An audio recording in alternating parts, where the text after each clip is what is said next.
વિદ્યાર્થી મિત્રો, આજે રાસાયણિક ગતિકીમાં આગળ ચાલીશું. એનો નવો ટોપિક છે શૂન્ય ક્રમની પ્રક્રિયા. એટલે શું? વેગ અચળાંકનું સૂત્ર તારવવાનું છે, આલેખ જોવાનો છે, અર્ધાયુષ્ય એટલે શું એ પણ જોવાનું છે. તો શૂન્ય ક્રમની પ્રક્રિયા એટલે શું? તો કે ભાઈ ધારો કે મારી પાસે કોઈ પ્રક્રિયા છે, R માંથી P બનતું હોય તો R એટલે પ્રક્રિયા અને P એટલે નિપજ. વિકલન વેગ નિયમ પ્રમાણે લખવું હોય તો આમ લખાય, વેગ બરાબર એટલે કે -dr/dt, એટલે કે પ્રક્રિયાનો વેગ k r raised to x. જો x બરાબર 0 હોય, x બરાબર 0 તો શૂન્ય ક્રમની પ્રક્રિયા. એટલે કે વિકલન વેગ નિયમમાં પ્રક્રિયકની સાંદ્રતાની ઘાત 0 હોય તો શૂન્ય ક્રમની પ્રક્રિયા. તમે જે શૂન્ય ક્રમ નું કોઈ એક્ઝામ્પલ આપો ને, તો કે ભાઈ આપણે ભજીયા ખાવા બેઠા હતા, ભજીયા ખાય પણ અમુક સમય પછી ભજીયા ખાવાનું મન નહીં થાય કેમ કે ધરાઈ ગયેલા. શૂન્ય ક્રમની પ્રક્રિયા, બરાબર? તો અહીંયા કીધું કે x 0 શૂન્ય ક્રમની પ્રક્રિયા હોય તો શું થશે? તો dr/dt is equal to k r raised to 0. r raised to 0 એટલે શું થાય? આ પદ 1 થઈ જાય એટલે k થાય. એટલે કે -dr/dt, -dr/dt, એ dt માં dt જે છે તે આને આ બાજુ લઈ જઈએ એટલે k * dt થાય. બરાબર છે? એટલે કે માઈનસ આ બાજુ શિફ્ટ કરી નાખીએ એટલે કે dr is equal to -k * dt. બંને બાજુ સંકલન લઈએ, સંકલન તો શું બનશે? સંકલન dr -k અચળ છે, સંકલન dt. મેથ્સ બોલે છે કે ભાઈ કોઈ પણ દિવસ સંકલન એટલે કે સંકલન of dx is equal to x લખાય. તો આને શું લખાય? સંકલન dr ની જગ્યાએ r અને કોઈ પણ સમય એટલે t is equal to -k અને આ શું t અને c, જ્યાં c બરાબર સંકલન અચળાંક. સંકલન અચળાંક થાય. જો t બરાબર 0 તો શું લખાય? r0 is equal to -k0 plus c, એટલે કે c બરાબર r0 લખાય. આને અહીંયા મૂકી દો, આપણે આને સમીકરણ નંબર 1 આપીએ તો શું બનશે? rt is equal to -kt plus r0. સમીકરણ નંબર 2. બહુ મોટું કામ થઈ ગયું, બહુ મોટું કામ થઈ ગયું. આ સમીકરણ ને y બરાબર mx plus c સાથે સરખાવવામાં આવે.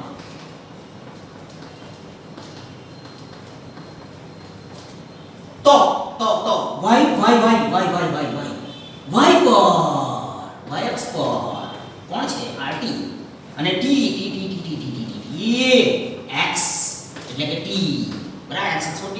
તેને આલેખ દોરવામાં આવે એમ તો સીધી રેખા મળે. સીધી રેખા મળે એટલે t બરાબર 0 હોય તો આમ બને r0, બરાબર? અને આ સીધી રેખા મળતી હોય તો ઢાળ મળે, અને ઢાળ શું આવે? તો ઢાળ તમારા ઢાળ આવ્યો શું આવે? -k. એટલે કે rt વિરુદ્ધ t નો આલેખ દોરીએ તો સીધી રેખા મળે, સીધી રેખા મળે, ઢાળ મળે -k, અને આંતરછેદન આવ્યું, આંતરછેદન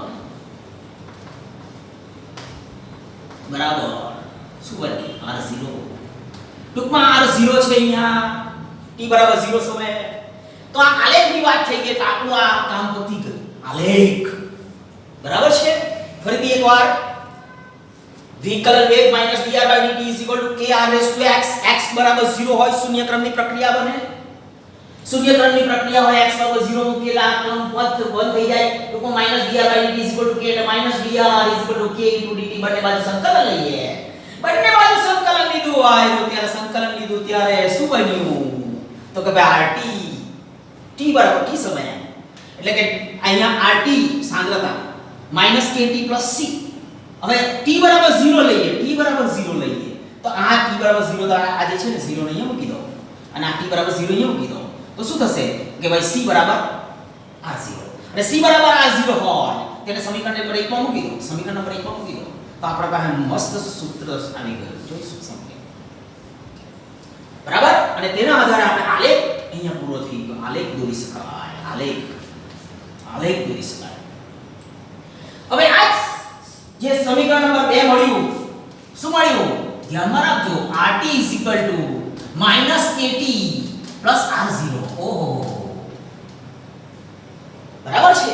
તો a k ને કરતા બનાવવું છે તો k ને કરતા બનાવતા kt = આને તે બાદ લઈ જાઓ r0 - rt એટલે કે k બરાબર ઓહો 1/t બરાબર છે એટલે કે r0 - rtr r0 - rt બરાબર છે.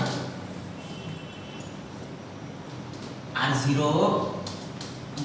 - rt છેદમાં t આ તમારું વેગ અચળાંકનું સૂત્ર. વેગ અચળાંક શું થઈ ગયું દીકરા વેગ અચળાંક. દાખલા ગણવા માટે ઘણું અગત્યનું છે. આગળ ચાલીએ એટલે આપણો આ પણ પતી ગયો વેગ અચળાંક કે. આગળ ચાલીએ અર્ધ આયુષ્ય. ઓહો અર્ધ આયુષ્ય એટલે શું? અર્ધ આયુષ્ય એટલે શું? પ્રક્રિયકની મૂળ સાંદ્રતા માં 50% ઘટાડો થવા લાગતા સમયને અર્ધ આયુષ્ય કહેવાય. અર્ધ આયુષ્ય કહેવાય જેને t1/2 લખી શકાય. પ્રક્રિયકની મૂળ સાંદ્રતામાં 50% ઘટાડો થાય તો લાગતા સમયને જે કહેવાય તે અર્ધ આયુષ્ય. એટલે કે t બરાબર જો t1/2 તો rt બરાબર r0/2 બરાબર. તમે જોઈ શકશો કે t બરાબર t1/2 હોય તો મૂળ સાંદ્રતા જે છે તે 50% થઈ ગઈ. તો આપણો આ તમારો t1/2 ને આધારે જો અહીંયા મૂકી દઈએ સમીકરણ નંબર તમે લખી લો દીકરાઓ. સમીકરણ નંબર આપણે આપ માની લો તો ફરીથી કહેતો છે એક અહીંયા હતું આ એક અહીંયા હતું આ બીજો અહીંયા છે આ ત્રીજું સમીકરણ ને સમીકરણ 3 માં મૂકતા તો સમીકરણ 3 શું છે આવ્યું તો k r0 - rt / t તો k બરાબર r0 - r0/2 મૂકી દીધું t ની જગ્યાએ t1/2 એટલે કે k બરાબર આમાંથી આ જાય r0/2 t1/2 એટલે કે t1/2 બરાબર r0/2k. એટલે એમ કહે છે કે શૂન્ય ક્રમની પ્રક્રિયા હોય શૂન્ય ક્રમની પ્રક્રિયા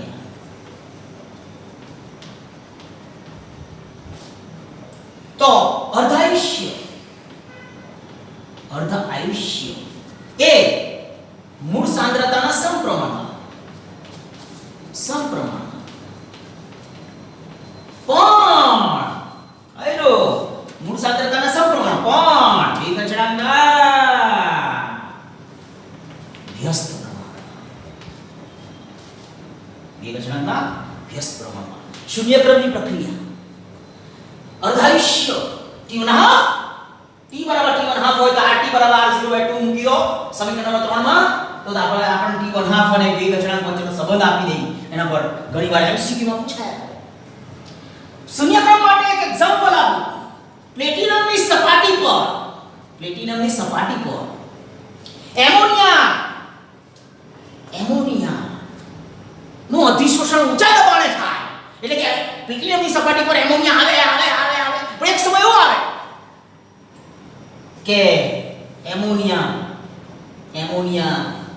એમોનિયા સંતૃપ્ત થઈ જાય, ધરાઈ જાય, સપાટી ફૂલ થઈ ગયેલી હોય ઊંચા દબાણે, પરિણામે તેને શૂન્યક્રમ કહેવાય.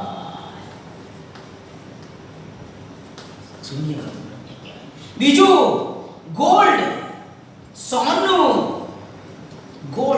એના પર HI નું વિઘટન, શૂન્યક્રમ. બરાબર છે. એટલે કે જો આની વાત કરીએ પ્લેટિનમની સપાટી પર આપણે જાણીએ છીએ એમોનિયા N2+3H2 તો વેગ બરાબર K NH3 એટલે કે તમે જોઈ શકશો વેગ વેગ અચળાંક બરાબર થાય. શૂન્યક્રમની પ્રક્રિયા અહીંયા પૂરી થઈ. ફરી એકવાર રિપીટ રાખીએ. શૂન્યક્રમની પ્રક્રિયા એટલે શું? બરાબર. તો કે વિકલન વેગમાં પ્રક્રિયાની સાંદ્રતાને ઘાતાંક શૂન્ય થાય. એટલે કે સાંદ્રતા જોવા જ નહીં મળે, મૂળ સાંદ્રતા. બરાબર. તો એ સાંદ્રતાથી સ્વતંત્ર થઈ ગયું. તો કે ભાઈ વેગ એ k બરાબર થાય.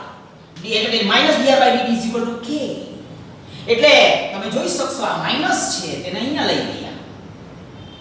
બરાબર છે. અને અહીંયા શિફ્ટ કર્યું તમે જોઈ શકો dr = -k * dt. બંને બાજુ સંકલન લીધું છે.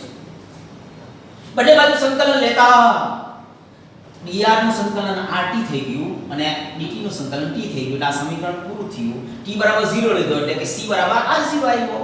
તેને મૂકી દો એટલે આપણું મસ્ત સમીકરણ સૂત્ર મળી ગયું. જુઓ rt = -kt + r0.